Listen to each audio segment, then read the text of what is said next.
لله رب العالمين والعاقبة للمتقين والصلاة والسلام على سيد الأنبياء والمرسلين وعلى آله وأصحابه الطيبين الطاهرين أما بعد فأعوذ بالله من الشيطان الرجيم بسم الله الرحمن الرحيم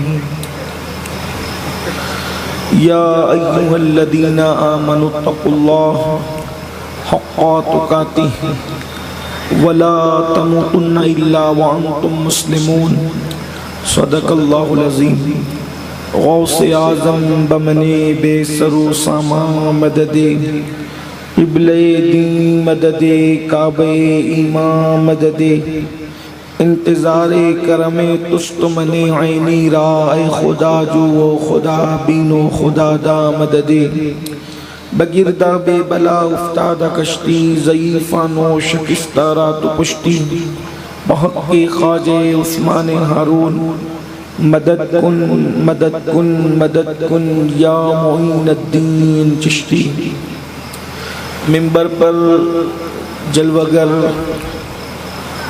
خطیب اہل سنت شمس ملت حضرت علامہ مفتی شمس الدین صاحب قبلہ رضوی برادر مکرم اولاد رسول حضرت مولانا سید محمد قادری صاحب قبلہ نگران سنی دعوت اسلامی جے پور و جمیع عرش مقام سادات کرام ذوی الاحترام ذوی الاحتشام باصفا علماء کرام حاضرین محفل پردہ نشین ماؤں اور بہنوں السلام علیکم ورحمۃ اللہ وبرکاتہ۔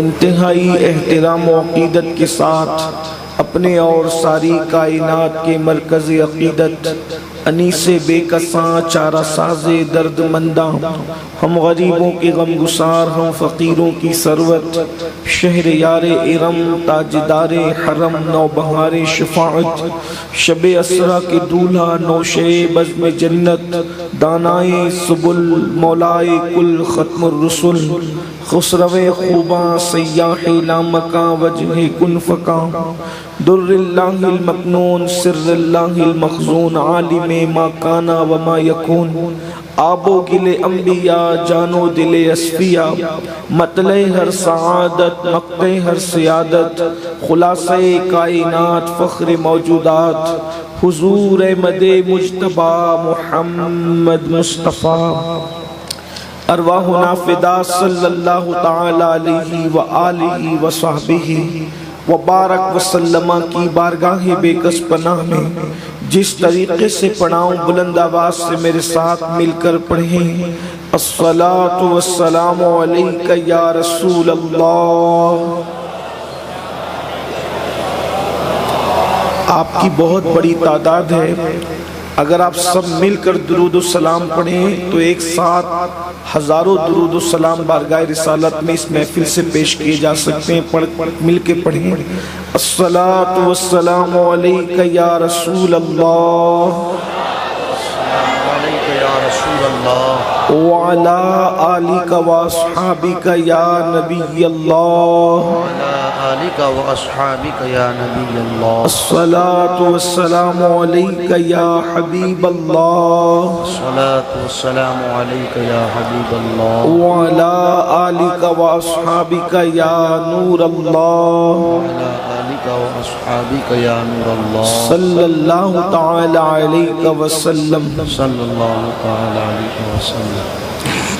پھر کے گلی گلی تباہ ٹھوکریں سب کی کھائیں کیوں، دل کو جو عقل دے خدا تیری گلی سے جائیں کیوں، رخصت قافلہ کا شور گشت سے ہمیں اٹھائے کیوں، سوتے ہیں ان کے سائے میں کوئی ہمیں جگائے کیوں، جان ہے عشق مصطفیٰ روز فضوں کرے خدا، جس کو ہو درد کا مزہ ناز دوا اٹھائے کیوں، ہے تو رضا نرا ستم، جرموں پہ گر لجائیں ہم، کوئی بجائے سوز غم، ساز طرب بجائے کیوں۔ آج کی یہ محفل جیسا کہ آپ نے سنا ہے کہ اصلاح عقائد و اعمال کے حوالے سے انعقاد پذیر ہے، مجھے بھی اسی عنوان کے حوالے سے پابند کیا گیا ہے، اور اسی مناسبت سے قرآن مقدس کی مشہور و معروف آیہ کریمہ تلاوت کی گئی ہے۔ اللہ کی بارگاہ میں دعا ہے کہ اللہ تبارک و تعالی اس کے متعلق مجھے حق کہنے اور آپ سب کو حق سن کر اس پر عمل کرنے اور اسے عام کرنے کی توفیق عطا فرمائے۔ آمین آمین۔ اس وقت دنیا کے اندر بے شمار اجلاس، کانفرنسیں، محفلیں منعقد ہو رہی ہیں، اور دنیا کے مفکرین اس بات کی کوشش اور کاوش میں ہے کہ کسی طرح مسلم امہ کے بگڑے ہوئے حالات کو سنوارنے کی کوشش کی جائے۔ میں سمجھتا ہوں کہ کوئی ریاست ہندوستان کی ایسی نہیں ہے جہاں روزانہ درجنوں جلسے نہ ہو رہے ہیں، لیکن جتنے زیادہ اجلاس اور محفلیں ہو رہی ہیں اتنی ہماری بےراروی بڑھ رہی ہے، ہم بےراروی کا شکار ہوتے جا رہے ہیں۔ اس کی کیا وجہ ہے یہ تو آپ بہتر جانتے ہیں، لیکن ایک چیز پر میں آپ کے سامنے آپ کی توجہ دلانا چاہتا ہوں کہ دراصل ہم لوگ کا مزاج یہ ہو گیا ہے کہ پہلے دل کو بہلانے کے لیے سیریل دیکھ لیتے تھے، پہلے دل کو بہلانے کے لیے گانے سن لیتے تھے، پہلے دل کو بہلانے کے لیے فلمیں دیکھ لیتے تھے، پہلے دل کو بہلانے کے لیے گیم کھیل لیتے تھے۔ اب جب سنتے ہیں کہ کوئی مولانا صاحب آ رہے ہیں، کوئی سید صاحب آ رہے ہیں، کوئی پیر صاحب آ رہے ہیں، تو کہا چلو تھوڑی دیر دل کو بہلانے کے لیے تقریر بھی سن لیں۔ یعنی اس کا مطلب جس شمار اور قطار میں آپ نے فلموں کو رکھا ہے، سیریلوں کو رکھا ہے، گانوں کو رکھا ہے، مشاعروں کو رکھا ہے، غزلوں کو رکھا ہے، اسی فہرست میں ہم لوگوں کے واعظ و نصیحت کو بھی اب رکھ دیا ہے۔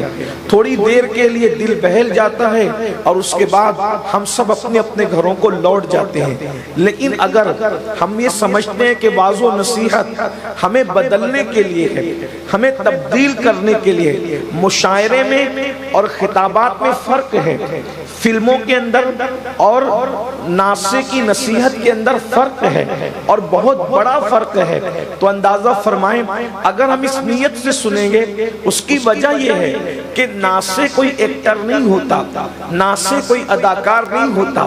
جو فلمیں اور سیریلوں کے ایکٹر ہوتے ہیں وہ اپنی طبیعت سے آپ کو مضامین دیتے ہیں، لیکن یہ لوگ جو منبر پر آتے ہیں یہ اللہ کا فرمان، اس کے رسول کا فرمان اپنی زبان سے آپ کے سامنے پیش کرتے ہیں۔ تو زبان ہماری ہوتی ہے لیکن کلام کسی اور کا ہوتا ہے، فرمان کسی اور کا ہوتا ہے۔ میرے بھائیوں، آج مسلم امہ کہیں چین سے نہیں ہے، کہیں سکون سے نہیں ہے، کہیں اطمینان سے نہیں ہے۔ کسی کو شکایت ہے روٹی کی، کسی کو شکایت ہے کپڑے کی، کسی کو شکایت ہے مکان کی، کسی کو شکایت ہے دکان کی۔ میں کہتا ہوں کہ اگر کسی جگہ پر چلے جاؤ تو لوگوں کا ہجوم صرف اس لیے لگ جاتا ہے، کوئی کہتا ہے میری بیٹی کو رشتے نہیں، کوئی کہتا ہے میں تعلیم میں کامیاب نہیں، کوئی کہتا ہے گھر میں برکت نہیں، کوئی کہتا ہے روزی میں برکت نہیں، کوئی کہتا ہے سکون نہیں، کوئی کہتا ہے اطمینان نہیں۔ غرض کے سب اپنے اپنے مسائل کو پیش کرتے ہیں اور ہمارا دل بھی دکھتا ہے، اندر سے دل بے چین ہوتا ہے۔ یا اللہ ہماری قوم کو، میرے آقا صلی اللہ علیہ وآلہ وسلم کی اس دکھیاری امت کو دکھوں سے نجات عطا فرما۔ لیکن ایک بات میں آپ سے عرض کروں میرے بھائیوں، اب دعائیں آپ کی تقدیر نہیں سنوار سکتی، میں مایوس کرنے نہیں آیا، لیکن لیکن کسی خاص طرف آپ کی توجہ دلانے آیا ہوں، اور اب آپ سے چاہتا ہوں کہ آپ بہت توجہ سے تو سن رہے ہیں، مزید آپ مکمل توجہ سے سنیں اور اپنے دل کے نہا خانوں کے اندر کسی کے دل کے درد کو جگہ دینے کی کوشش کریں۔ میرے بھائیوں، دعائیں آپ کی تقدیر نہیں سنوار سکتی، تعویذات آپ کے حالات نہیں بدل سکتے، اور پھر ورد و وظائف آپ کی زندگیوں میں انقلاب پیدا نہیں کر سکتے۔ کب تک؟ جب تک ہم گناہ کرتے رہیں گے، جب تک ہم اللہ کی نافرمانی کرتے رہیں گے، جب تک ہم اللہ کو ناراض کرتے رہیں گے، نہ وظائف کام آئیں گے، نہ دعائیں کام آئے گی، نہ کسی کا سر پہ ہاتھ رکھنا کام آئے گا۔ یاد رکھیے، دل تو اس سے بہل جائے گا لیکن حالات نہیں بدل سکتے۔ اس کی وجہ بتاؤں، میں قرآن سے صرف 2 واقعات آپ کی خدمت میں پیش کروں، پھر اپنے اصل عنوان کی طرف چلوں۔ دیکھیے، قرآن قصے کہانی کی کتاب نہیں ہے، لیکن قرآن کے اندر جو قصص بیان کیے گئے ہیں وہ ہماری عبرت کے لیے ہے۔ اور پھر کن کے قصص ہیں؟ اللہ اکبر! یا تو بہت محبوبوں کے قصص ہیں تاکہ ہم دیکھ کر اندازہ کریں، میں انہی محبوبوں میں سے اور 2 واقعات پیش کرتا ہوں، یا تو پھر مردودوں کے قصص ہیں تاکہ آپ ان کو بھی دیکھ کر عبرت حاصل کریں۔ جن مثال کے طور پہ حضرت موسیٰ کے قصص بھی موجود ہیں، وہ محبوب ہیں، اور فرعون کے قصص بھی موجود ہیں، وہ مردود ہیں۔ ابراہیم علیہ السلام کے واقعات بھی موجود ہیں، وہ محبوب ہیں۔ نمرود کے واقعات بھی موجود ہیں، وہ مردود ہیں۔ آئیے اب ذرا دل کے کانوں سے تھوڑی دیر کے لیے ایک واقعے کی طرف آپ کی توجہ دلاتا ہوں، ذرا غور کرنا۔ اللہ اکبر! بہت سارے لوگ کہتے ہیں بہت اچھا چلتا تھا کاروبار، اچانک ٹھپ پڑ گیا ہے، اور اتنی کوشش کر رہا ہوں، اتنی کوشش کر رہا ہوں، کام بنتا ہی نہیں۔ پھر اس کے لیے آپ سوچتے ہیں کوئی ایسا جادو کا چھڑی والا آدمی مل جائے کہ میرا کام بن جائے۔ میرے بھائی، اپنے ہاتھ میں ہے، جادو کی چھڑی بھی تو ناکام ہو سکتی ہے، لیکن قدرت نے ایک ایسی رسی ہمارے ہاتھ میں دی ہے، اگر اس کو تھام لے تو جادو کی چھڑی کی بھی کوئی حیثیت نہیں ہے۔ وہ آسمان سے لٹکتی ہوئی رسی کو قرآن مقدس کہتے ہیں، اللہ کا کلام کہتے ہیں۔ اس کو تھام تو لو، اس پر غور تو کرو، اس پر تدبر تو کرو۔ آئیے، اللہ اکبر! ایک ہستی کا ذکر قرآن میں کیا جاتا ہے، کس ناز اور انداز سے بیان کیا جا رہا ہے اس ہستی کو۔ اللہ اکبر! پیدا ہونے سے پہلے، اب ذرا سنتے جائیں، توجہ کرتے جائیں، پیدا کرنے سے پہلے فرشتوں میں اعلان ہوتا ہے، انی جائل فی الارض خلیفہ، بحیثیت خلیفہ۔ اللہ اکبر! آپ توجہ کریں، میں طنز نہیں کر رہا ہوں، صرف آپ کو اہمیت بتانا چاہتا ہوں۔ بھائیو، کسی پیر کا خلیفہ نہیں ہے، اللہ کا خلیفہ ہے۔ اندازہ تو فرمائے، اللہ اکبر! آج ابھی مولانا کہہ رہے تھے پیر سے خلافت ملتی تو آدمی کتنا خوش نصیب سمجھتا ہے، سمجھنا بھی چاہیے، بڑی بات ہے، لیکن یہ اللہ کا خلیفہ ہے، اور بننے سے پہلے قدرت خود اعلان کر رہی ہے۔ یعنی یہ خلافت مانگ کے نہیں مل رہی ہے، یہ خلافت تقویٰ دیکھ کر نہیں مل رہی ہے، یہ خلافت پرہیزگاری دیکھ کر نہیں مل رہی ہے، بلکہ پہلے خلیفہ بنایا جا رہا ہے اور پھر وجود عطا کیا جا رہا ہے۔ مرتبہ یہ ہے، اللہ اکبر! وہ خلیفہ کیسا ہوگا کہ جب اس کے لیے فرشتوں نے کہا کہ کیا تو اس کو خلیفہ بنائے گا جو زمین پہ جا کر کے فساد برپا کرے گا، تو قدرت کی زبان میں اعلان کر دیا، انی عالم ما لا تعلمون، میں جو جانتا ہوں وہ تم نہیں جانتے۔ اللہ اکبر! پھر اس کے بعد مٹی جمع کروائی جاتی ہے، یعنی جن فرشتوں نے کہا تھا ان کے سامنے ہی مٹی جمع کروائی جاتی ہے، پھر اس پر برسات کی جاتی ہے۔ کس قدر شان سے، اللہ اکبر، وہ وجود ترتیب دیا جاتا ہے۔ اللہ اللہ، ہر چیز کو کن کہہ کے پیدا کیا جا رہا ہے، لیکن خلیفہ کو جنت میں دستے قدرت سے اپنے ہاتھوں سے جیسا کہ شان کے لائق ہے پیدا کیا جا رہا ہے۔ وجود عطا کیا گیا، نور مصطفیٰ رکھا گیا، فرشتوں کو سجدہ کرا کر مسجود ملائکہ بھی بنا دیا گیا۔ وہ وجود کو کیا شان دی گئی، قدرت کا سجدہ اس وجود نے بعد میں کیا، وہ ساجد بعد میں بنا، وہ پہلے مسجود بنا، سجدہ کرنے سے پہلے اس کو سجدہ کروایا گیا۔ اللہ رب العزت کا کوئی فرشتہ ایسا نہ تھا جو اس کو سجدہ نہ کرے۔ اللہ رب العزت کے کروڑوں اربوں خربوں فرشتے ایک آدمی اس کی طرف جھک گئے. جس کو فرشتوں نے سجدہ کرایا ہو اس سے پیار کتنا ہوگا, اس سے محبت کتنی ہوگی. جس کو خلیفہ بنایا ہو اس سے محبت کتنی ہوگی, پیار کتنا ہوگا. لیکن اس ہستی کو جس کو پیار کیا, محبت کی, خلیفہ بنایا, جس کی عظمت کے ڈنکے زمین اور آسمان میں بجوائے, اور پیار کتنا, توجہ کریں کتنا پیار ہے کہ ہزاروں سال سے اللہ کو سجدہ کرنے والا ایک, اس نے سجدہ نہیں کیا اس ہستی کو, تو اس کو دھتکار کر اپنے دربار سے نکال دیا. کہا کہ تو نے اس کو سجدہ نہیں کیا نا, اب تو مردود ہے. یہ داستان سنیوں کا بچہ جانتے ہیں, ہمارے اس پہ بہت تقریر ہوتی ہے, لیکن اصل جو نتیجے تک ہمیں پہنچنا ہے آج, اس کی طرف خاص توجہ. ابلیس کو معلم الملائکہ, امام اہل سنت کے والد سیدی امام المتکلمین علامہ نقی علی خان نے اپنی کتاب میں لکھا معلم الملائکہ, فرشتوں کا استاد. میں ان کی تحقیق پر اعتماد کرتے ہوئے آج اس کو فرشتوں کا استاد کہہ دیتا ہوں. فرشتوں کے استاد کو صرف اس لیے شیطان بنا دیا کہ تو نے میرے آدم کو سجدہ نہیں کیا. یعنی کتنا پیار ہے, یعنی آدم جو تیرا ہے وہی میرا ہے, اور جو تیرا نہیں ہے وہ میرا نہیں. حتیٰ کہ جس نے سب سے پہلے سجدہ کیا اس کو اتنا بلند مرتبہ دے دیا کہ جبریل اب تو نے سب سے پہلے اس کے سامنے سر جھکایا, ہم نے سارے فرشتوں کا سردار تجھے بنا, سید الملائکہ کا لقب عطا کیا, سرداری عطا کر دی. غور فرمائے, یہ شان ہے اتنا سب کچھ عطا کرنے کی. یعنی یہ منصب ہم جب دیکھتے ہیں تو اس منصب میں صحابہ, اولیاء, اغواس, اقطاب, ان کے اپنے مراتب اس طریقے سے چھپ جاتے ہیں جیسے سورج کے سامنے ستارے چھپ جاتے ہیں.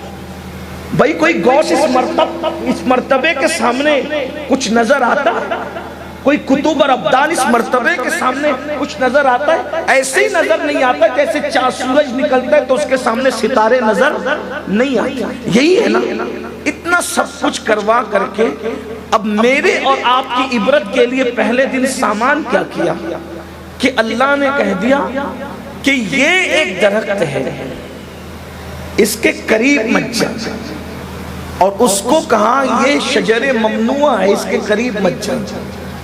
بطور مفہوم آپ کی تفہیم کے لیے یہ بات کہی جا رہی ہے. شجر ممنوع, ایسا پھل جس کے قریب جانے سے منع کیا, ایسا درخت جس کے قریب جانے سے منع کیا, قریب مت جانا. وہ جانے والا قریب تو نہ گیا, لیکن تفاسیر کی تفصیل کے مطابق, کیونکہ قریب جانے کے لیے اس لیے منع کیا گیا تھا کہ قریب جائیں گے تو کھائیں گے بھی, اور اس کے فرمان میں تو بہت حکمتیں ہیں. قریب تو نہیں گئے لیکن ہیلے سے جس سے منع کیا گیا تھا کسی کھلانے والے نے کھلا دیا, کسی کھلانے والے نے کھلا دیا, انہوں نے کھا لیا. بظاہر وہ گناہ نہیں تھا اور حقیقتاً بھی وہ گناہ نہیں تھا. اب جو نتیجے کی طرف ہم آ رہے ہیں وہ بہت عبرت آمیز ہے. اگر کوئی اسی کو سمجھ لے تو اللہ کرے اس کی زندگی بدل جائے.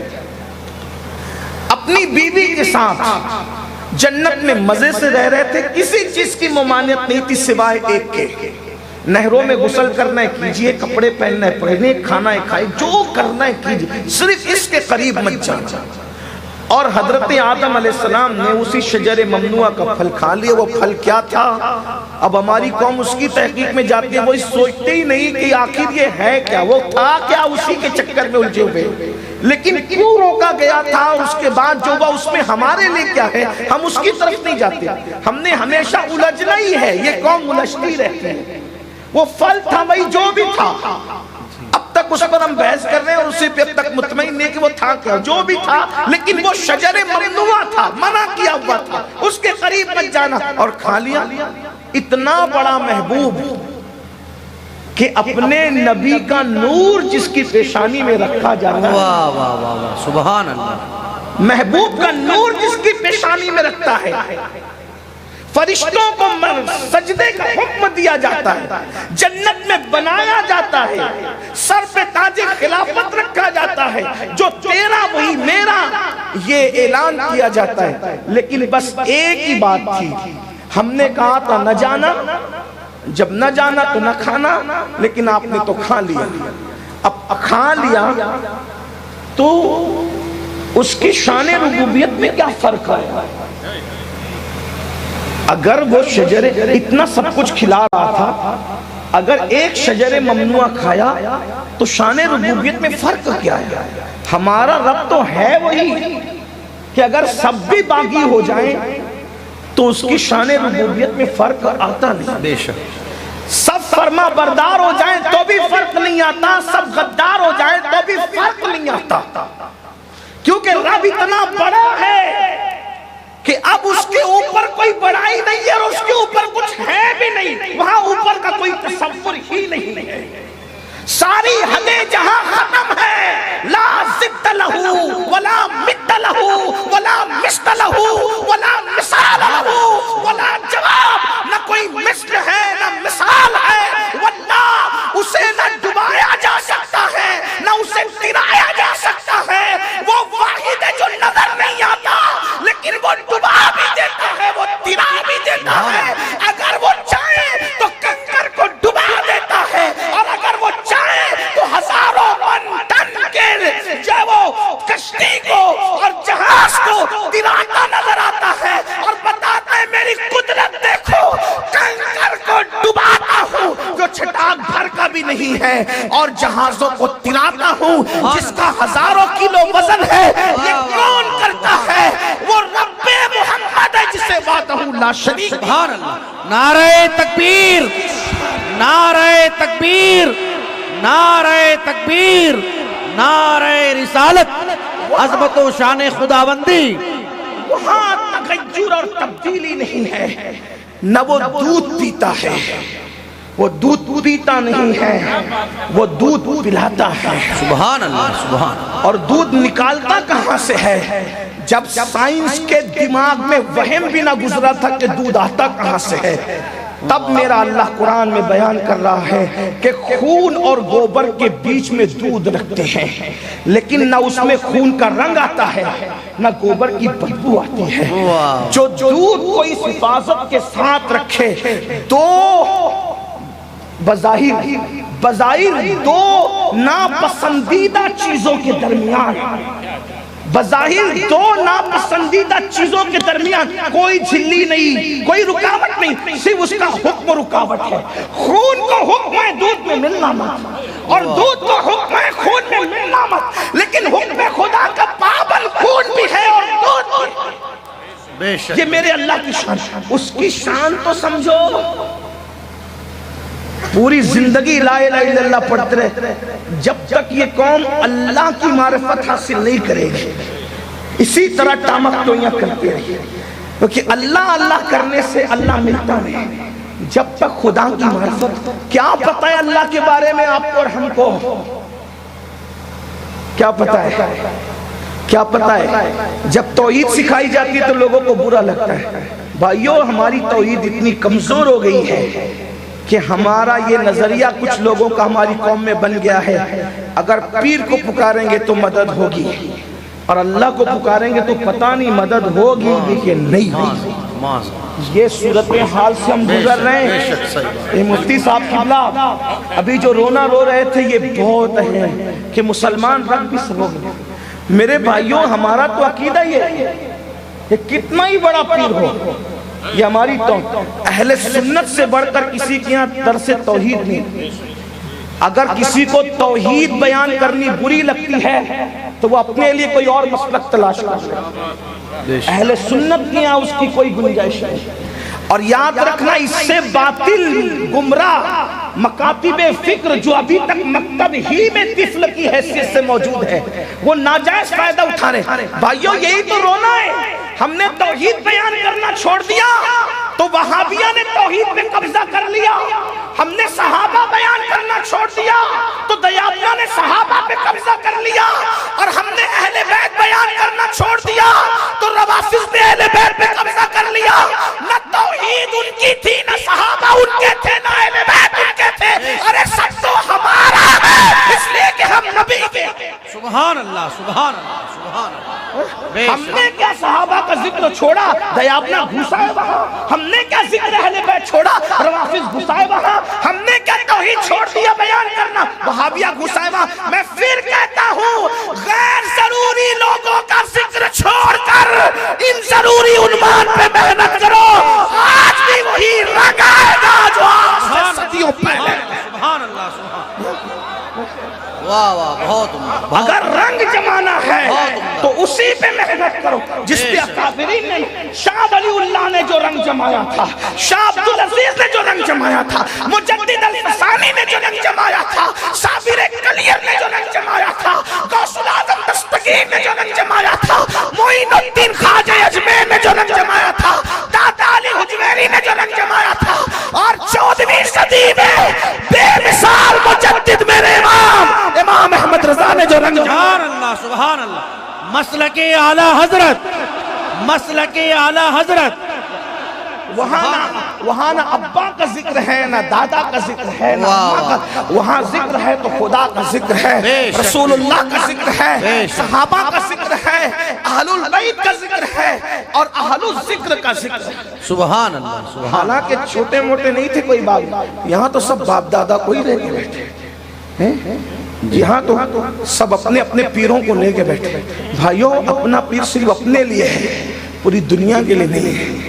ہمیں دین کا مبلغ بننا ہوگا، ہمیں دین کا داعی بننا ہوگا. لوگ پریشان ہیں، لوگ سدھرتے کیوں نہیں؟ میں نے کہا پیش ہی کٹورے کرتے ہو، پیالے کرتے ہو، سمندر پیش کر کے دیکھو نا. دنیا نہ قریب آئے تو پھر بات دور نکلتی ہے، لیکن یہ حقائق ہے، سچائی. عقیدہ توحید ہمارے نوجوانوں کو پتہ ہی نہیں، اسی لیے وہ جادوگروں کے پاس جا رہے قسمت سنوارنے. بے شک. اسی لیے وہ پنڈتوں کے پاس جا رہے قسمت سنوارنے. انہیں پتہ نہیں بھائیو، جو لوگ درختوں کے پجاری ہیں انہوں نے آپ کی قسمت کب سنوارنا. قسمت تو ان سے سنورنی ہے نا جو خدائے وحدہ لا شریک کے پجاری ہیں، جو اس کی عبادت کرتے ہیں. نگاہ ولی میں وہ تاثیر دیکھتے ہیں، بدلتی ہزاروں کی تقدیر دیکھتے. اپنے اللہ سے اپنا رشتہ کب مضبوط کرو گے؟ تو بہرحال دو بات دور نکلتی جاتی ہے. میں جلدی سے عنوان کی طرف آتا ہوں، تمہید میں وقت نہ چلا جائے.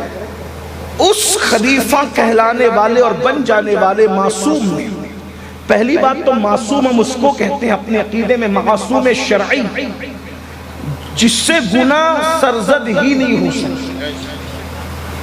یعنی وہ حفاظتوں کی ایسی دیواروں میں ہے کہ اس سے گناہ سرزد نہیں ہو سکتا. اب یہاں میں آپ کو اتنی بات بتا دوں، جب وہ دودھ کو خون اور گوبر سے بیچ میں محفوظ رکھ سکتا ہے تو دودھ تو اس کا محبوب نہیں ہے. دودھ تو خالص اس کی مخلوق ہے جو مخلوق کے لیے بنی.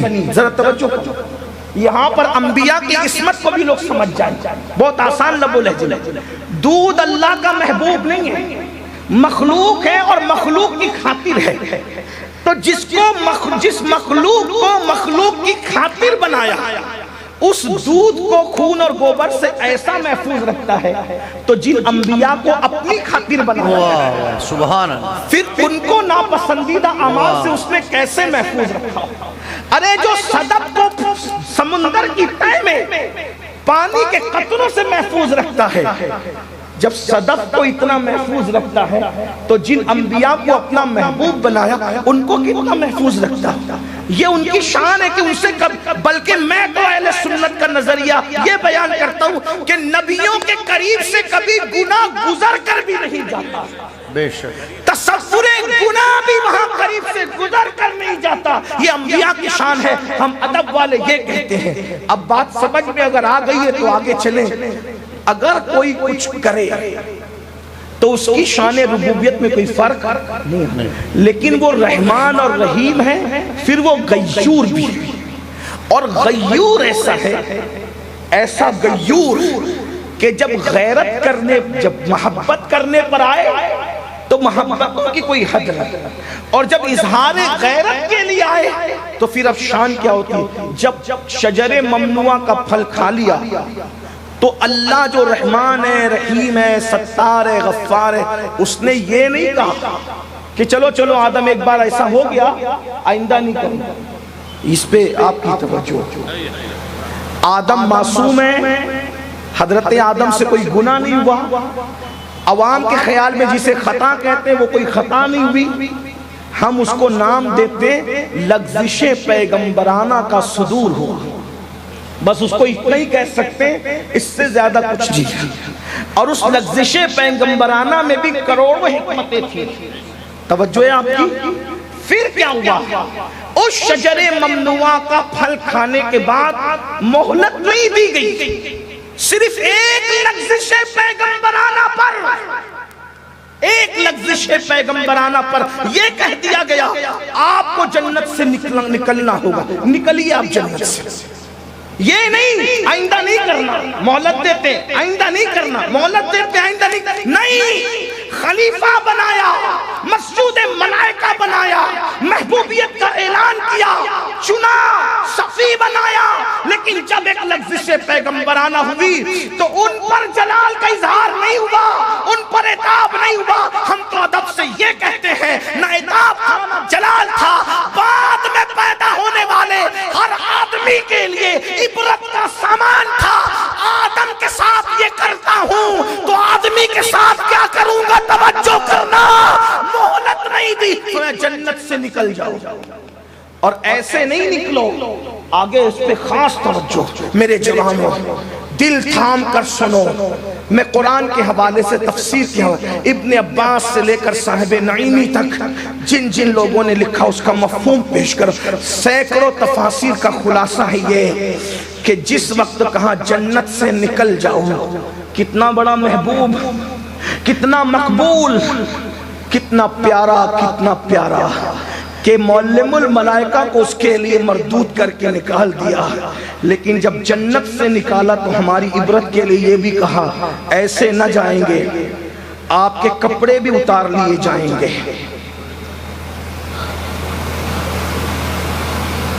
تھوڑا رک کر غور کر کے سوچیں، میں کوئی خطابت کے جوہر دکھانے کا نہ عادی ہوں، نہ دکھانا چاہتا ہوں، نہ میرے پاس وہ جوہر ہے، لیکن تھوڑی دیر کے لیے سب اپنے اپنے دلوں پہ ہاتھ رکھ کر، ایمان والوں اپنے دلوں پہ ہاتھ رکھ کے سوچو کہ جس کو مسجود ملائکہ بنایا، لغزش پیغمبرانہ پر جنت سے باہر نکالتے ہیں اور نکالنے کے بعد کپڑے بھی واپس لیتے ہیں۔ یہ تو نہیں کہتا کہ کپڑے چھین لیتے ہیں، میرا مسلک مکمل ادب ہے، لیکن اتنا ضرور ادب سے کہوں گا ہماری عبرت کے لیے کپڑے بھی واپس لے لیتے ہیں، اور کپڑے واپس لینے کے بعد میاں بیوی میں جدائی کر کے گھر بکھیر بھی دیتے ہیں، بیوی جدہ میں ہے اور شوہر ہندوستان میں ہے۔ اور جب آدم علیہ السلام کے کپڑے واپس لے لیے گئے، اتنی حیا آئی آپ کو کپڑے واپس لینے پر کہ آپ نے اپنے وجود پر جنت کے پتے ڈھانپ لیے، جنت کے پتے اپنے وجود سے لپیٹ لیے۔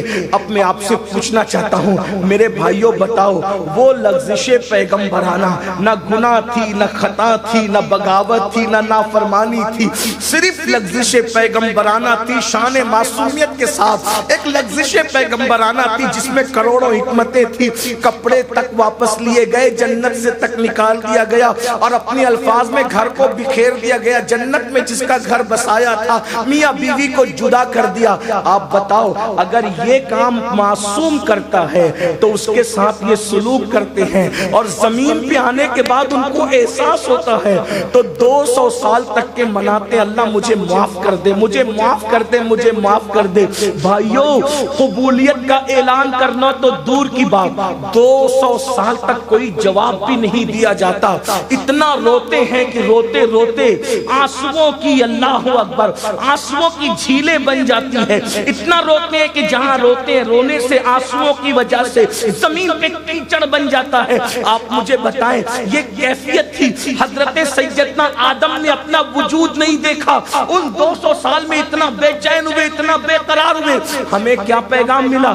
اگر معصوم لغزش پیغمبرانہ کرے تو گھر بھی بکھر رہا ہے, بیوی بھی جدا ہو رہی ہے, جنت سے نکالے بھی جا رہے ہیں, کپڑے تک واپس لیے جا رہے ہیں. اب ذرا اس کو سامنے رکھو, وہ لغزش پیغمبرانہ کروڑوں حکمتوں کے تحت تھی, اللہ اکبر, اور اس کو سامنے رکھو اور پھر دیکھو جب معصوم کے ساتھ لغزش پیغمبرانہ پہ یہ کرتے ہیں تو پھر قیامت کے دن زنا کرنے والوں کے ساتھ کیا سلوک کیا جائے گا. اس کو سوچو, اس کو ذرا تصور میں لا. پھر سود کا دھندا کرنے والوں کے ساتھ کیا سلوک کیا جائے گا. پھر اس کے بعد عورتوں پہ پاپ کی نظر ڈالنے والوں کے ساتھ کیا سلوک کیا جائے گا. کجا لغزش پیغمبرانہ جس کے صدقے میں کروڑوں انسان کو وجود مل گیا, یہ دنیا آباد ہو گئی. اندازہ فرمائے جہاں گناہ ہوتا ہے وہاں ویرانہ ہوتا ہے. وہ گناہ تھا ہی نہیں, اس لیے اس کے بعد آبادی ہی آبادی ہوئی. لیکن ہمارے لیے عبرت کیا ہے؟ سوچو تو صحیح, لغزش پیغمبرانہ کے بعد 200 سال تک کے جواب نہیں دیا جاتا, اور یہاں ہم سوچتے ہیں ادھر میں ہاتھ اٹھاؤں گا, کس کے بعد؟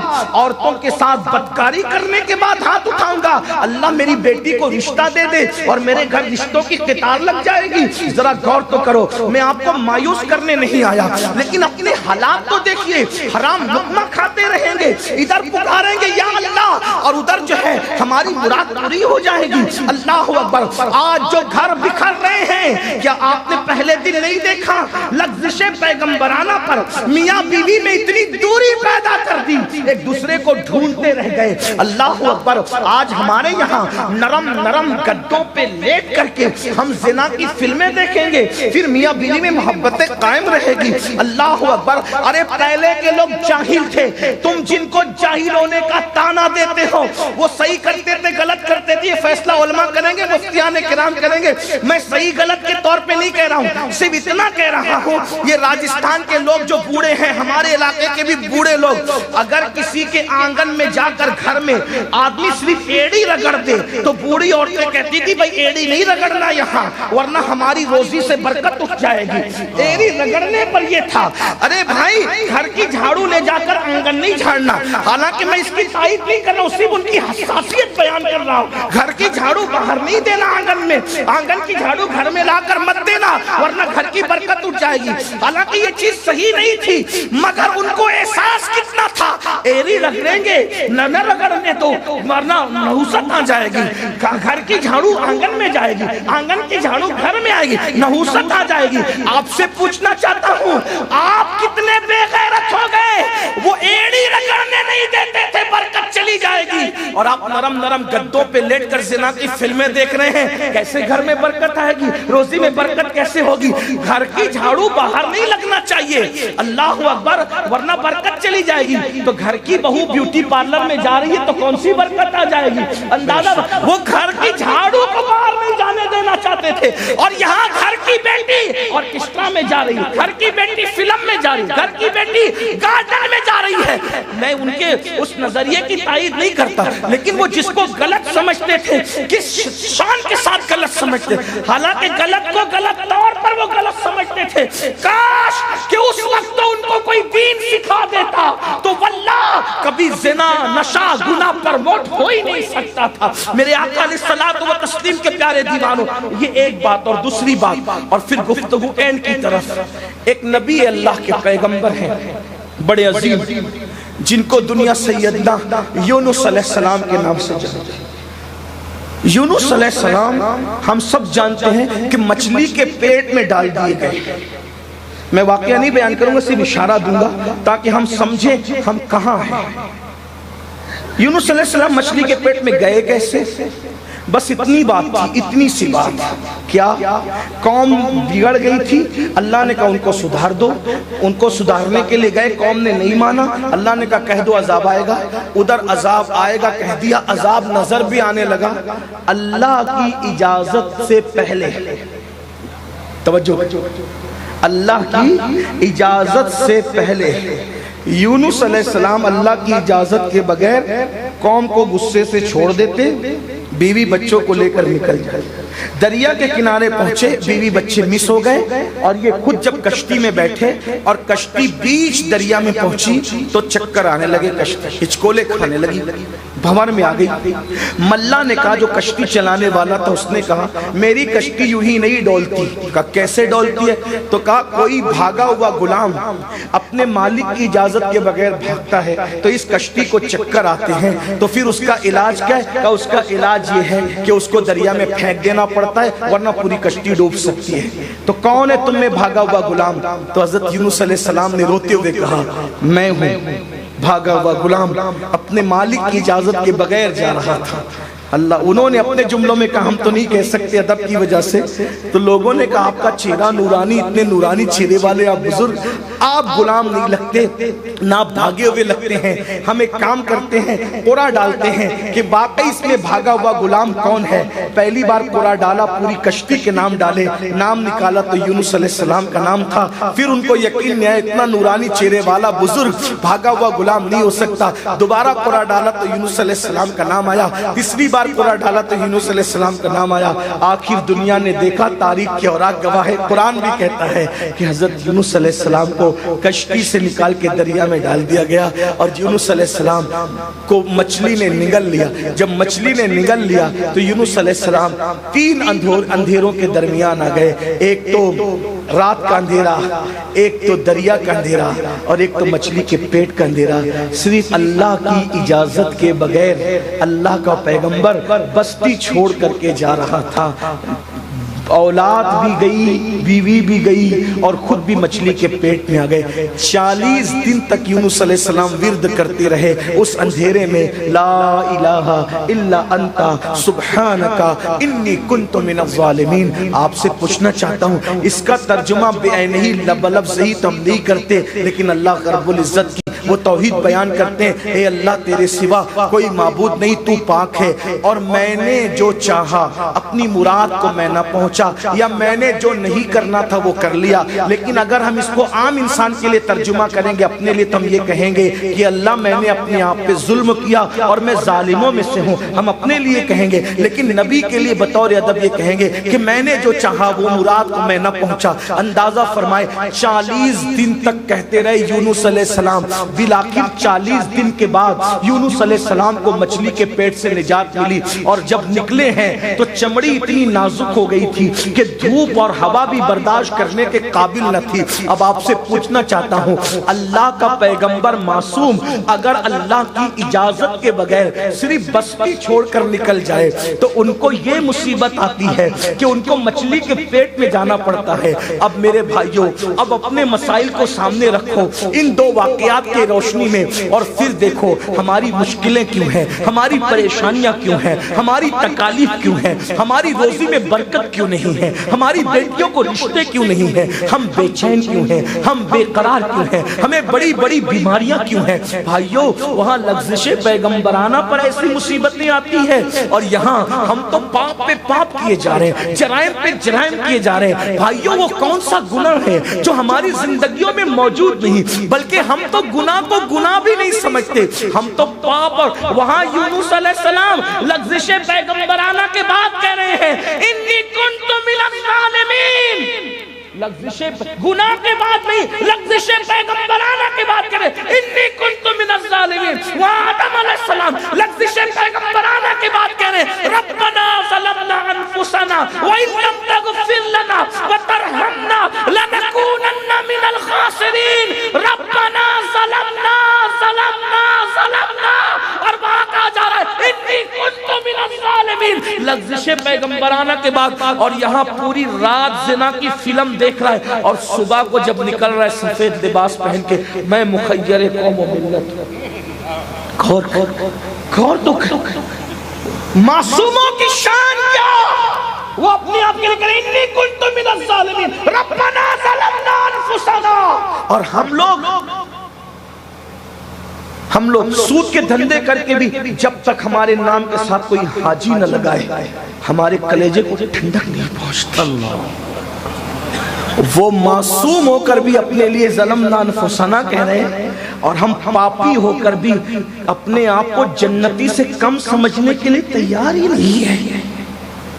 اور گناہ کیسے کیسے، کوئی نشے میں ڈوبا ہے، کوئی غیبت میں ڈوبا ہے، کوئی حرام کاروبار میں ڈوب۔ بھائیو اپنے آپ میں ڈوب کے سوچو، کتنے جوان ہیں جن کی نگاہیں عورتوں کو پاپ کی نظر سے دیکھنے سے محفوظ ہیں؟ کیا لوگوں کے کان تک یہ آواز نہیں پہنچی کہ جو لوگ عورتوں کو پاپ کی نظر سے دیکھتے ہیں جب مریں گے تو موت کے وقت ان کی زبان پہ کلمہ نہیں آئے گا؟ اللہ، زنا کی فلمیں دیکھنے والوں تک کیا یہ آواز نہیں پہنچی کہ سیدنا سلمان فارسی کہتے ہیں کہ مجھے 7 مرتبہ مر کے زندہ ہو جانا گوارا ہے، لیکن کسی کی ران دیکھنے کی بھی میں ہمت نہیں کر سکتا۔ 7 بار موت کی تکلیف اٹھا سکتا ہوں، لیکن ایک بار کسی کی ننگی ران نہیں، ننگی ران کی بات چل رہی ہے، اور ہم کیا کیا دیکھتے ہیں؟ سوچو تو صحیح، پھر یہ قوم کیسے عروج پہ جائے، یہ قوم ترقی پہ کیسے جائے؟ اتنے گناہ، اتنے جرائم، نشہ تو آج عام ہے میرے بھائیوں۔ 7-7 8-8 سال کے بچے لاشعوری طور پہ نشے کی طرف جائیں، ان کو روکے گا کون؟ ان کو کون منع کرے گا؟ اس لیے کہ آج سدھارنے والے جب خود پاپی ہو جائیں تو کون روکے گا؟ شادیوں کے اندر گاجے بج رہے، گانے بج رہے، گھروں کے اندر کیا بیٹیوں کو ہم نے اپنے بازو میں بٹھا کر سیریلوں میں زنا کی فلمیں دکھائی۔ ایک دور وہ تھا کہ بیٹی باپ کے سامنے آنے سے ہچکچاتی تھی، اور ایک دور یہ کہ باپ اور بیٹی دونوں بیٹھ کے سیریل دیکھتے۔ اِنَّا لِلَّهِ وَإِنَّا إِلَيْهِ، کیا ماحول بنے گا؟ اور پھر اسلامی معاشرہ کے جلسے کیا کام آئیں گے؟ اور پھر ہاتھ طوفان تو یہ ہے کہ مسجدیں ویران، جو نماز انسان کو سنوار سکتی تھی اس نماز سے کوسوں دور ہے۔ نماز کی بات کرو تو لوگ کان کو جانے رکھ، سر کو جانے لیں، ابھی پھر مولانا نماز کو پڑھے۔ میں نے کہا مولا نے قرآن کی کوئی سورت نہیں چھوڑی جس میں نماز کا ذکر نہ کیا۔ یاد رکھنا، جب مولا نے کم و بیش 700 مرتبہ نماز کا ذکر فرمایا، کم و بیش 700 مرتبہ، کسی عبادت کے لیے اتنی تلقین نہیں کی جتنی نماز کے لیے، اور پھر کہہ دیا کہ نماز برائیوں سے روکتی ہے، جس معاشرے میں نماز ہوگی انشاءاللہ وہ معاشرہ برائیوں سے پاک ہوگا۔ بے شک۔ لیکن نماز کے لیے آتا کون ہے؟ جمعہ کی 2 رکعت پڑھ کے بھاگتے ہیں، نماز نہیں پڑھنا چاہتے، فجر میں نہیں آنا چاہتے۔ سن رہے ہیں، ہر سال سن رہے ہیں کہ امام حسین نے سجدے میں جام شہادت نوش کیا، لیکن شربت تو بنا سکتے، کھچڑا تو بنا سکتے، 10 دن کی محفل تو کر سکتے، سجدے کی طرف نہیں آ سکتے۔ شیطان ہمیں سجدے کی طرف آنے نہیں دے رہا ہے۔ اور یاد رکھنا، اللہ اکبر، اگر ولیوں کی بھی ماننے والے ہو تو کم سے کم ولیوں کی تو بات سن لو۔ اولیاء کہتے ہیں، سرکار غریب نواز فرماتے، سرکار غریب نواز کہ قیامت کے دن سب سے پہلے جو سوال ہوگا وہ نماز کے متعلق ہوگا، نماز کے متعلق پوچھا جائے گا۔ اس دن جانور بھی بے نمازی کو تان کریں گے، تان، جانور بھی تان کریں گے، جانوروں کی طرف سے بھی تانا دیا جائے گا کہ تم بے نمازی تھے، خدا کا کھا کے اس کے ساتھ بغاوت کرتے تھے۔ جس نے 600 1000 10,000 20,000 کی نوکریاں دی، ہم اس کے سامنے تو ہاتھ باندھ کے کھڑے رہتے ہیں۔ جس اللہ نے ہر نعمت سے نوازا، اس اللہ کی بارگاہ میں حاضر ہونے کی توفیق نہیں۔ مسجد مرثیہ خواہ ہے کہ نمازی نہ رہے، مسجدوں کے اندر نمازی کہاں ہے؟ فجر کی نماز میں دیکھ لو، اللہ اکبر، گھنٹوں جم کے لیے ٹائم ہے، گھنٹوں ٹیوشن کے لیے ٹائم ہے، 25 سال اسکول کا علم حاصل کر سکتے ہیں، کالج کا علم حاصل کر سکتے ہیں، 8 منٹ نماز کے لیے نہیں نکال سکتے۔ بھائیو سب کے لیے ٹائم نکالو، میں منع نہیں کر رہا ہوں، لیکن نماز جس کے بارے میں اللہ کے رسول علیہ السلام نے فرمایا، جس نے جان بوجھ کے نماز چھوڑ دی ہے، میں محمد اس سے بیزار ہوں، قیامت کے دن اس کے ساتھ میرا کوئی وعدہ نہیں ہے۔ بار بار علماء اعلان کرتے ہیں، یہاں تک کہا گیا جب بے نمازی اپنی قبر سے اٹھے گا تو کالے سور کی شکل میں اٹھے گا، کالے خنزیر کی شکل میں اٹھے گا، پھر بھی ہم ڈرتے نہیں، ہم لرزتے نہیں، ہم کانپتے نہیں۔ ارے موسمیات کے ماہرین اگر اعلان کر دے، کیا اعلان کر دے کہ طوفان آنے والا ہے، تو اس سے بچاؤ کے لیے ہم کوشش کرتے ہیں، لیکن اللہ کے رسول صادق و مصدوق کہہ رہے ہیں، بے نمازیوں تم کالے سور کی شکل میں اٹھو گے، اس سے بچنے کے لیے کوئی تدبیر نہیں کرتے، کوئی کوشش نہیں کرتے، کہتے جو ہوگا دیکھا جائے گا۔ نہیں میرے بھائی، ایک دن مرنا ہے میرے بھائی، ایک دن موت آنا ہے میرے بھائی، موت کی تلواریں سر پہ لٹک رہی میرے بھائی۔ قرآن کہتا ہے اینما تکونوا یدرککم الموت ولو کنتم فی بروج مشیدہ، مضبوط قلعوں میں جا کے چھپ جاؤ گے، وہاں بھی تمہیں موت آ کر کے رہے گی۔ بھائیو، قبروں میں نہ کسی کی دادا گیری چلے گی، نہ کسی کی بابا گیری چلے گی، کچھ نہیں چلے گا میرے بھائی وہاں پر۔ وہاں تو صرف اور صرف ایمان کے بعد اعمال پوچھے جائیں گے اور کچھ نہیں پوچھا جائے گا۔ اللہ کے بندو ذرا غور تو کرو، اس کے لیے ہم نے کیا تیاری کی۔ اللہ سے ڈرو، اللہ سے خوف کرو۔ یاد رکھنا، یہ 8-8 گھنٹہ 10-10 گھنٹہ جو کاروبار کے لیے محنت کرتے ہو، یہ مال یہی چھوڑ کے جانا ہے۔ جو لے کے جانا ہے وہ نیک اعمال ہے، جو چھوڑ کے جانا ہے اس کے لیے کتنی محنت کر رہے ہو، اور جو لے کے جانا ہے اس کے لیے کچھ بھی محنت نہیں کر رہے ہو۔ کتنی نادانی ہے انسان کی۔ ممبئی جانا ہے تو گھر سے وہی نکال کے رکھتا ہے جو سفر میں کام آئے گا، دلی جانا ہے تو جو سفر میں کام آئے گا وہی بیگ میں رکھتا ہے، حج کو جانا ہے جو سفر میں کام آئے گا وہی ساتھ میں رکھتا ہے۔ ارے نادان، دلی ممبئی اور حج کے سفر کے لیے وہ سامان نکال کے چن کے 8-10 دن پہلے سے رکھتا ہے جو سفر میں کام آئے گا۔ ارے جو اللہ تک پہنچنے کے سفر میں کام آئے گا اس کو صرف اعمال کہتے ہیں۔ اس کے لیے ہم نے کیا تیاری کی ہے؟ کوئی تیاری نہیں، بلکہ حالات تو یہ اتنے ناہنجار ہوئے، اللہ کے بھی نافرمان، رسول کے بھی نافرمان، گناہوں کے دل دادا، اور اب تو ماں باپ کی بھی بد دعائیں آج کے جوان بے دریغ طور پر لے رہے ہیں، اور سمجھایا جاتا ہے تو لوگ ہنستے ہیں، اے ماں باپ کیا یہ بڈھے لوگ، ان کو کیا، ان کی کیا ہے۔ میرے عزیز، ہم لوگ بار بار لوگوں کو کہتے ہیں ماں باپ جن سے راضی انہی سے اللہ راضی، یہ بات یاد رکھ، اور جن سے ماں باپ ناراض ہے اللہ ان سے راضی۔ اللہ کو ایک کام اتنا پسند ہے، اتنا پسند کہ اگر وہ کام کوئی کر لے تو اللہ اس کا سب گناہ معاف کر دیتا ہے، ہر گناہ اس کے معاف کر دیتا ہے۔ وہ ہے اللہ کی راہ میں جان دینا، جس کو کہتے ہیں شہید ہو جانا۔ شہید کا پہلا قطرہ زمین پہ گرتا ہے اور اللہ اس کو سب معاف کر دیتا ہے، اس کا ہر گناہ معاف کر دیتا ہے، جو بھی کچھ کیا اس نے سب معاف۔ اور شہید کی روح کو سبز پرندوں کے قالب میں ڈال کر جنت میں داخل کر دیا جاتا ہے، وہ جنت میں جہاں چاہتے اڑتے پھرتے رہتے ہیں، یہ شہید لوگ۔ اور قرآن ان کے بارے میں کہتا ہے کہ وہ ان کو مردہ مت کہو، پھر منہ سے بڑی بات کہتا ہے کہ ان کو مردہ گمان بھی مت کرو۔ یہ شہید ہے، ہر شہید جو اللہ کی راہ میں مارا جائے، جو اللہ کی راہ میں مارا جائے اس کو مردہ مت کہو۔ ایک بات بتاؤں، عالم کے انتقال کے بعد اگر اس کو کوئی مردہ کہے، کیا کہے؟ مردہ، تو زیادہ سے زیادہ کوئی اس کو فاسق کہہ سکتا ہے، ٹھیک؟ ولی کی مثال کے بعد کوئی ولی کو مردہ کہے تو کوئی اس کو زیادہ سے زیادہ گمراہ کہہ سکتا ہے، اس کا عقیدہ گمراہی ہے نا۔ لیکن شہید ایک عام آدمی تھیلا چلاتا تھا، کسان تھا، کھیت میں کام کرتا، لیکن وہ شہید ہو گیا اللہ کی راہ میں۔ اب اس کو کوئی اگر مردہ کہے گا تو مفتیان کرام کہیں گے کہ یہ کافر ہو گیا، کیونکہ یہ قرآن کا منکر ہو۔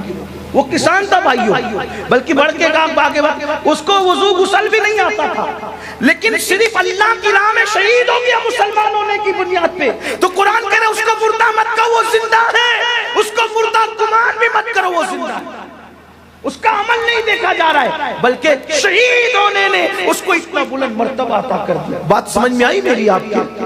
یہ شہید ہے، شہید کہ کوئی عمل اس کو نقصان نہیں پہنچاتا اگر وہ شہید ہو جاتا ہے، اس کا ٹھکانہ جنت ہے، کیونکہ مسلمان ہی شہید ہوتا ہے۔ مومن ہی کو ہم شہید کہتے ہیں، غیر مومن کو شہید ہم کہہ بھی نہیں سکتے، مومن صرف شہید ہے، اور جو شہید ہے انشاءاللہ وہ جنتی ہے، وہ مردہ بھی اس کو نہیں کہہ سکتے۔ مگر اب سن لو اور کان کھول کر کے سن لو، فلمیں دیکھ کر، سیریل دیکھ کر، ناول پڑھ کے، دنیا کے اس مکر اور مکروہ چہرے سے متاثر ہو کر ماں باپ کو بڑھاپے میں صدمے دینے والوں، ماں باپ کے ساتھ بغاوت کرنے والوں، ماں باپ کے ساتھ غداریاں کرنے والوں، ماں باپ کو گالیاں دینے والوں، آنکھیں نکال نکال کر ماں باپ کو دیکھنے والوں، ماں باپ کو دکھ دینے والوں، ماں باپ کو گھروں سے نکال کر کبھی بہنوں کے یہاں کبھی بھائیوں کے یہاں پہنچانے والوں، ماں باپ کو چھوڑ کر سسرال میں گھر بسانے والوں، ماں باپ سے خرچہ روک کر مسجد مدرسوں میں اور نیک کام میں چندے دینے والوں، غور سے سن لو اور کان کھول کر کے سن لو، کچھ یاد رہے نہ یاد رہے، گفتگو کا یہ حصہ ضرور یاد رکھنا۔ اللہ کے رسول صادق و مصدوق مصطفیٰ جان رحمت صلی اللہ علیہ وآلہ وسلم فرماتے ہیں اگر کوئی بندہ شہید بھی ہو جائے اور ماں باپ اس سے ناراض ہو یا دونوں میں سے کوئی ایک ہی ناراض ہو تو بھی شہادت کے بعد بھی اس کو جنت نہیں مل سکتی۔ اللہ، شہید ہو کر بھی وہ جنت میں نہیں جا سکتا۔ یہ ماں باپ شہید ہو کر بھی جنت نہیں ملے گی اگر ماں باپ ناراض ہیں۔ اور آج تو لڑکے اور لڑکیاں ماں باپ کو ناراض کر کے شادیاں کرتے ہیں، پسند کی شادی، پسند کی شادی، پسند کی، اتنا بھوت سوارے پسند۔ میں نے کہا ماں باپ کب منع کرتے ہیں؟ ہمارے یہاں تو ہے ہی پسند کی شادی، بس اتنا ہے کہ پہلے ماں باپ پسند کر لیں بعد میں تم پسند کر لیں۔ میرے بھائی اگر ماں باپ روک دیں، ماں باپ روک دے تو کعبے کی زیارت کے لیے نہیں جا سکتے۔ ارے ماں باپ روک دے تو رکنے والا تو نبی کی زیارت سے بھی رک گیا۔ ماں کے روکنے پہ رکنے والا نبی کی زیارت سے رک گیا، لیکن کسی نے اس کو تان نہیں کیا کہ اویس اتنا بڑا عاشق تھا، ارے نبی کی زیارت سے تو رک گیا، گمنام ہو گیا، مرتبہ کم ہو گیا، یہ ہو گیا، وہ ہو گیا، وہ ہو گیا۔ نہیں، ماں کے کہنے پہ نبی کی زیارت سے رکے ہیں تو خدا نے ماں سے وفا کی وجہ سے وہ مقام عطا کیا ہے کہ سب نبی سے دعا کروا رہے ہیں، اور نبی صحابہ کو بھیج کر اویس کرنی سے امت کے لیے دعا کر۔ سبحان اللہ، سبحان اللہ، سبحان اللہ۔ یہ مقام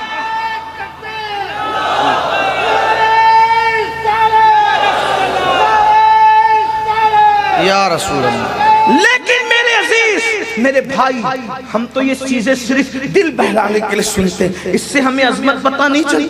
تو میرے آقا نے فرمایا شہید ہو کر بھی ماں باپ اگر ناراض ہے جنت میں نہیں جائے گا، لیکن چونکہ شہید تھا اس لیے جہنم میں بھی نہیں جائے گا۔ جنت اور جہنم کے درمیان ایک مقام ہے جس کو مقام اعراف کہتے ہیں۔ یہ روایت میں جہاں سے پڑھ رہا ہوں اس کو نقل کیا ہے سعد الافاضل فخر الاماثل علامہ سید نعیم الدین مراد آبادی۔ اور کب تک وہ جنت کے باہر رہے گا؟ اس وقت تک جب تک اس کے ماں باپ کو راضی نہ کر دیا جائے۔ اگر ماں باپ راضی ہوئے تو ٹھیک، ورنہ وہ شہید ہو کر جنت نہیں مل سکتی۔ تو شرابی ہو کر کے ماں باپ کے غدار کو جنت کیسے ملنا ہے؟ بے نمازی ہو کے ماں باپ کے غدار کو جنت کیسے ملنا ہے؟ میرے بھائیوں، یہ دنیا ہے، یہ دنیا چند دن کی ہے، اس دنیا سے کوچ کرنا ہے، اس دنیا سے رخصت کرنا ہے، اس لیے اپنے ماں باپ کی قدر جانو۔ میں لوگوں سے یہ کہتا رہا کہ کسی کا خوبصورت چہرہ دیکھ کر بھی وہ ثواب نہیں ملتا جو ماں باپ کے جھرری پڑے ہوئے چہروں کو دیکھ کر کے ملتا ہے۔ لوگ سال میں ایک بار حج کرتے ہیں، ماں باپ والوں تم اتنے خوش نصیب ہو کہ ایک بار ایک دن میں اگر 100 مرتبہ ماں باپ کی زیارت کرو تو اللہ تمہیں ایک دن میں 100 مقبول حج کا ثواب عطا فرمائے۔ لیکن یہ بات بھی کہوں، شارحین حدیث نے، میں اپنی بات اب سمیٹنے لگا ہوں بلکہ ختم ہی کر دوں گا، خاص بات، جب یہ جلسے میں یہ بات کہتے ہیں نا مولانا لوگ اور خطبہ لوگ کہ بھئی جو ماں باپ کا چہرہ دیکھے اس کو کیا ملتا ہے؟ مقبول حج کا ثواب۔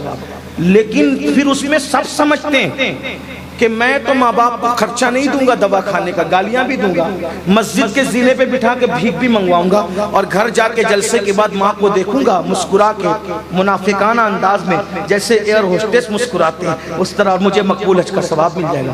یہ آرٹیفیشل مسکراہٹ سے ماں باپ کو دیکھنے سے کوئی ثواب نہیں ملتا۔ میں بڑی ذمہ داری سے یہاں بات کر رہا ہوں، علماء میرے پشت پہ موجود ہے، مفتیان کرام موجود ہیں۔ ایک بات آپ کو کہوں، جب انسان کسی کو وہ مقام دے ہی نہ جو اس کا مقام ہو تو اس کا فائدہ نہیں ملتا. تھوڑی مشکل ہو گئی نا بات, آسان کرتا ہوں. اگر نبی کو دیکھو تو آدمی کیا بنتا ہے؟ اگر کچھ یاد ہو تو بول دیں. نبی پاک کو دیکھ کے کیا بنتا ہے؟ مل کے بولیں. تو ابو جہل کیوں صحابی نہیں ہے؟ ابو جہل کیوں صحابی نہیں؟ اس لیے کہ وہ نبی کو نبی مانتا ہی نہیں تھا. جو نبی کو نبی کا درجہ نہ دے تو نبی کو دیکھنا اس کو فائدہ نہیں دے سکتا. توجہ. جو نبی کو نبی کا درجہ نہ دے, نبی کو دیکھنا اس کو فائدہ نہیں دے سکتا. دوسری بات, رمضان شریف میں اگر کوئی کافر مرے تو کیا جنت میں جا سکتا ہے؟ مومن مرے گا رمضان شریف میں تو جنت ہے. کافر رمضان شریف میں مرا تو جنوری میں مرنا اور رمضان شریف میں مرنا اس کے لیے برابر ہے, کیونکہ اس نے رمضان شریف کو کبھی رمضان شریف مانا ہی نہیں. تو جس نے رمضان شریف کو رمضان شریف کا درجہ نہیں دیا اس کو رمضان شریف کی برکت نہیں مل سکتی. نبی کو نبی کے درجے پہ نہیں مانا تو اس کو وہ مقام مل سکتا ہے؟ نہیں مل سکتا. ابو جہل کو ملا, ابو لہب کو ملا, عتبہ کو ملا, شیبہ کو ملا. ارے بھائی, جب نبی کے مقام کو نبی سمجھ کر کے اس نے نہیں دیکھا, وہ مقام نہیں دیا, تو نبی کو دیکھنا اس کو فائدہ نہیں پہنچایا. تو جو اپنے ماں باپ کو ماں باپ کا درجہ دیتے ہی نہیں ہیں تو ماں باپ کو دیکھنا ان کو کیا فائدہ پہنچا سکتا ہے؟ یہ ماں باپ کو دیکھنے سے ثواب انہیں کو ملتا ہے جو ماں باپ کی خدمت کرتے ہیں, ماں باپ کا احترام کرتے ہیں, ماں باپ کو ماں باپ سمجھتے ہیں, جو ماں باپ کو گھر کا کچرا سمجھتے ہیں. معاذ اللہ, پھر ان کو کیا ثواب ملنا ہے؟ تو یاد رکھنا, اتنا سستا نہیں ہے جنت کا سودا, بہت کٹھن ہے. ڈگر پن گھٹ کی حالت تو یہ ہے, اگر بیوی کہہ دے کہ مجھے فلاں ڈریس چاہیے تو بیوی کے لیے جیب سے پیسے نکل جاتے ہیں. لیکن اگر ماں باپ کہے دوا کے لیے چاہیے تو بے شمار ناہنجار لڑکے ہیں جو کہتے ہیں جاؤ مسجد کے دروازے پہ بیٹھ کے بھیک مانگو. کیا میں تمہیں یہی سب کرتا رہوں, یہی تمہاری خدمت کرتا رہوں؟ نہیں میرے بھائی, یاد رکھنا. ایک شخص آ کے کہتے ہیں یا رسول اللہ, اللہ تو نظر نہیں آتا, پھر ہمیں کیسے پتا چلے کہ اللہ راضی ہے کہ ناراض ہے؟ میرے آقا نے فرمایا گھر جا اور جا کر دیکھ, اگر تیرے ماں باپ تجھ سے راضی ہے تو اللہ بھی راضی ہے, اور ماں باپ ناراض ہے تو اللہ بھی ناراض ہے. اخیر میں مجھے ایک بات یاد آتی ہے, ماں اور باپ کی دعا انسان کو کس مقام پہ لے جاتی ہے. یہ بات پہلے میں واضح کر دوں, مسجد میں چندہ دینے یا مسجد بنانے سے زیادہ ثواب, مدرسے میں چندہ دینے یا مدرسہ بنانے سے زیادہ ثواب, حج پہ رقم خرچ کرنے سے زیادہ ثواب, سب سے زیادہ ثواب اگر کہیں خرچ کرنے پہ ملتا ہے تو وہ ماں باپ پہ خرچ کرنے میں, ماں باپ پہ خرچ کرنے سے زیادہ ثواب. بلکہ آقا فرماتے ہیں اگر کوئی دولت مند بننا چاہے تو ہر نماز کے بعد اپنے ماں باپ کے لیے دعا کیا کرے. جو ہر نماز کے بعد ماں باپ کے لیے دعا کرے گا اللہ اس کی عمر بھی بڑھائے گا, اس کا مال بھی بڑھائے گا. صرف ان کے لیے دعا کر دو تو یہ ہے, اللہ اکبر, ان کی خدمت کرو تو کیا نہیں, خدمت کر. اچھا کچھ لوگ یہاں بیٹھ کر کے ابھی پھول رہے ہوں گے کہ میں تو خدمت کرتا ہوں نا حضرت. تو کیا خدمت کرتے ہیں بھائی؟ کیا خدمت؟ روٹی دے دی, کپڑا دے دیا, مکان دے دیا, میں خدمت کرتا ہوں. بڑی معذرت کے ساتھ میں تھوڑا صوفیہ کے نقش قدم پہ چل کر, چشتیوں کے نقش قدم پہ چل کے تھوڑی نرم گفتگو کرنے کا عادی ہوں. ایک بات آپ کو کہوں, ایک بات آپ کو, اگر اپنے ماں باپ کو روٹی کپڑا مکان دیتے ہو تو لوگ یہ تو کتوں کو بھی دے دیتے ہیں. روٹی تو دروازے پہ پڑے ہوئے کتے کو بھی لوگ دیتے, روٹی کپڑا تو دروازے پہ بیٹھے ہوئے فقیر کو بھی دیتے, بھیک منگوں کو بھی دیتے. تو ماں باپ کی خدمت کا مطلب کیا ہے؟ یہی تو سب سے بڑا رونا ہے کہ ہم نے دین ہی نہیں سیکھا. نہ اللہ کی شان سمجھے, نہ رسول کی شان سمجھے, نہ صحابہ کی سمجھے, نہ اہل البیت کی سمجھے, نہ ماں باپ کی سمجھے, نہ بھائیوں کی سمجھے, نہ بیوی کی سمجھے, کچھ نہیں سیکھا. بس سیکھا تو صرف دوسروں کا معاملہ دیکھنا, دوسروں کے معاملات پہ نظر رکھنا, یہ سیکھا. گناہ کرنا سیکھا, جرائم کرنا سیکھا, غفلت سیکھا. سنو, ماں باپ کی خدمت کیسے کی جاتی ہے اس کو سمجھو اور بات پوری ہوتی ہے. میرے امام اور ہم سب کے امام سیدی اعلیٰ حضرت امام احمد رضا خان محدث بریلوی ماں باپ کی عظمت بیان کرتے ہوئے کہتے ہیں کہ ماں باپ سے گفتگو کا طریقہ یہ ہے کہ پہلے ان سے اجازت لو پھر بات کیا کرو، بغیر اجازت تم اپنے ماں باپ سے بات نہیں کر سکتے۔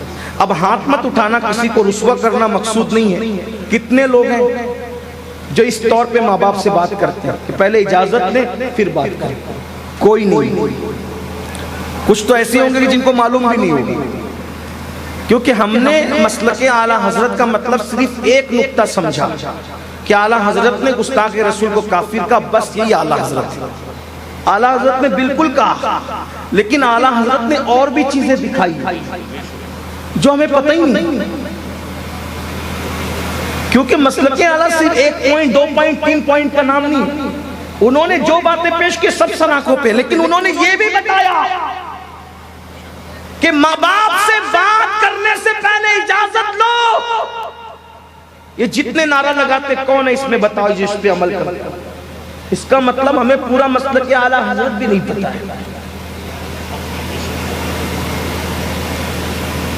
اسی مسلک اعلیٰ حضرت میں تو یہ بھی ہے، ابھی علامہ مفتی صاحب فرما رہے تھے متعید رہو، سیدی اعلیٰ حضرت فرماتے ہیں کسی سنی کو بے وقوف بھی نہ کہا کرو، یعنی اتنا سا لفظ بے وقوف بھی کسی سنی کو نہ کہا کرو، یہ حرام ہے۔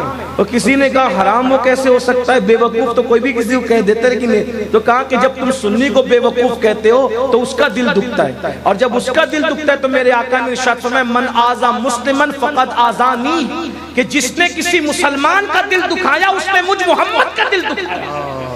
تو تم بے وقوف اس عاشق رسول کو کہتے ہو اور اس کا دل دکھاتے ہو، تو ادھر مدینے والے مصطفیٰ جان رحمت کا دل دکھتا ہے۔ یہ مسلک ہے میرے امام کا۔ میں کہتا ہوں اگر واقعی مسلک اعلیٰ حضرت پر عمل ہو جائے، جب بے وقوف بھی کہنے کی ہمت نہیں کرو گے تو ایک دوسرے پہ کیس کیوں کرو گے؟ ایک دوسرے کو مار پیٹ کیوں کرو گے؟ ایک دوسرے پہ ڈنڈے کیوں برساؤ؟ اور یہ جو مسلک اعلیٰ حضرت ہے، اعلیٰ حضرت نے کوئی گھر سے بات نہیں پیش کی۔ دیکھو کتنی بڑی دلیل پیش کر دی حدیث سے، من آذا مسلمن فقد آذانی، جس نے کسی مومن کو اذیت پہنچائی اس نے محمد الرسول اللہ کا دل دکھایا، ان کو اذیت پہنچائی۔ کتنا محتاط رہنے کی ضرورت ہے۔ اب بتاؤ جب آپ مسلمان کا دل دکھانا نبی کا دل دکھانے کے برابر ہے، تو جو ماں باپ کا دل دکھا رہے ان کا انجام کیا ہوگا؟ یہ بھی آیا روایتوں میں، جنہوں نے ماں باپ کا دل دکھایا ڈر ہے کہ مریں گے تو کافر ہو کے مریں گے، ان کا خاتمہ کفروں پہ ہوگا، یہ خوف ہے، یہ ڈر ہے۔ اللہ کے بندو لرز جاؤ، کانپ جاؤ اور اپنے ماں باپ کے ساتھ بدسلوکی نہ کرو۔ تو امام لکھتے ہیں کہ پہلے اجازت لو، اور اجازت جب دے دے ماں باپ تو بھی ایسے ان سے بات کرو جیسے کوئی غلام اپنے آقا سے بات کرتا ہے، یہ طریقہ ہے۔ بلکہ ماں باپ کو اگر خرچہ اور نظر بھی دو تو اپنا ہاتھ اوپر مت رکھو۔ ہمارے بزرگوں نے فرمایا اپنا ہاتھ نیچے رکھ کے ماں باپ کو نظر دیا کرو، تاکہ ان کا ہاتھ ہمارے ہاتھ سے نیچے نہ ہونے پائے۔ یہ ہے ہمیں طریقہ سکھایا۔ بلکہ سیدی اعلیٰ حضرتی کی ایک بات بتاؤں، جتنا ورثے میں ملا تھا مال، اپنے باپ کے ورثے سے جتنا مال ملا تھا، وہ لوگ غریب لوگ نہیں تھے، خاندانی رئیس لوگ۔ اعلیٰ حضرت کا گھرانہ خاندانی رئیس تھا، اور یہ لوگ جو ہے وہ زمیندار جاگیردار لوگ تھے۔ ہندوستان آئے تھے افغان سے، تو بھی وہ بادشاہوں کے یہیں آئے تھے، اور کوئی 5000 کوئی 6000، اور اسی طریقے سے کوئی جو ہے وہ اتنے ہزار اور اتنے ہزار پر حاکم جو ہے وہ مقرر تھا، اور بڑی بڑی جاگیریں تھی۔ تو دادا کی جاگیر سے پردادا کی جاگیر سے وہ نسلن بعد نسلن بہت ملا تھا، جتنا ملا تھا سب ماں کے پاس لے جا کے رکھ دیا کہ امی یہ سب آپ کا ہے۔ کاغذ بھی اگر خریدنا ہوتا کتاب لکھنے کے لیے تو ماں سے لے کر، قلم بھی خریدنا ہوتا ماں سے لے، ماں سے رکھا، اپنے پاس کچھ نہیں رکھا، سب ماں کو حوالے۔ اور آج تو کس کے پاس کتنی زمین ہے ماں کو بتاتے اس لیے نہیں کہ ماں کو پتا چل جائے گا کہ دوسرے بھائیوں کو دینا، کتنی رقم ہے ماں کو بتاتے نہیں، باپ کو ماں باپ سے چھپاتے ہیں، یہ حال ہے۔ اور اس کے بعد ہم کہتے ہیں ہم تو دیندار ہیں، ہم تو دین والے ہیں۔ بڑی معذرت کے ساتھ بھائیوں، ہمیں دین سیکھنے کی ضرورت ہے۔ میڈ ان انڈیا دین جو اپنے دماغ کے اندر اپنے خط سے بنا رکھا ہے، اس کو دل و دماغ سے نکالو، اور جو مصطفیٰ جان رحمت دین لے کر کے آئے تھے اس دین پہ عمل کرو۔ اگر اس دین پہ عمل کرو گے تو انشاءاللہ دنیا بھی کامیاب رہے گی، آخرت بھی کامیاب رہے گی۔ میرا اللہ ارشاد فرماتا ہے یا ایھا الذین آمنوا اتقوا اللہ حق تقاتہ، اے ایمان والو اللہ سے ڈرو کیسے جیسے ڈرنے کا حق ہے۔ اور اللہ سے ڈرنے کا حق کیا ہے؟ حجت الاسلام امام غزالی رحمت اللہ علیہ لکھتے ہیں اللہ سے ڈرنے کا حق یہ ہے کہ جن جن چیزوں سے اللہ نے ہمیں منع کر دیا ان سے رک جاؤ، اور جن چیزوں کو کرنے کا حکم دیا اس پہ عمل کرو۔ اور پھر دوسری بات فرمائی وَلَا تَمُوتُنَّ إِلَّا وَأَنْتُمْ مُسْلِمُونَ، تم نہ مرو مگر اس حال میں کہ تم مسلمان ہو، یعنی اللہ سے ڈرتے رہو، اور جب دنیا سے جاؤ تو ایمان پر جاؤ، یعنی آخری دم تک دین پر قائم رہو، ایمان پر قائم رہو، اسلام پر قائم رہو۔ یاد رکھنا، بس اس پہ گفتگو کرتے کرتے اپنی بات پوری کرتا ہوں، مرو تو ایمان پہ مرو، مرو تو ایمان پہ مرو، یہ ضروری ہے۔ ایک آدمی کروڑوں سال بفرض محال اگر عبادت کرے اور ایمان پہ نہیں مرا وہ جہنم میں جائے، اور ایک آدمی اس نے کوئی بھی نیکی نہیں کی اور ایمان پہ مرا تو انشاءاللہ وہ جنت میں جائے۔ ٹھیک، ایمان پہ مرنا ضروری ہے۔ اور ایک بات آپ کو بتاؤں، ایمان پہ مرنا آسان نہیں۔ سرکار غوث پاک فرمایا کرتے تھے کہ جو ایمان پر مرنے کی فکر نہیں کرتا مجھے ڈر لگتا ہے کہ جب وہ مرے گا تو کافر ہو کے مرے گا۔ ہم دعاؤں میں سب مانگتے ہیں، ایمان کب مانگا ہم نے، ایمان کی کب پرواہ کی؟ آئیے دھڑکتے ہوئے دل سے ایک بات سنیں اور لرزہ دینے والی بات۔ ہماری کتابوں میں لکھا ہے، امام غزالی جیسے بزرگوں نے لکھا ہے کہ ایک بہت بڑا محدث، بہت بڑا عالم، بہت بڑا فقیہ تھا، وہ مرنے سے پہلے پہلے عیسائی ہو کے مرا، مرنے سے پہلے پہلے عیسائی ہو کے مرا۔ جب اس کی بیوی سے پوچھا گیا کہ اتنا بڑا عالم، اتنا بڑا فقیہ، اتنا بڑا مفتی مرنے سے پہلے پہلے عیسائی کیسے ہو گیا؟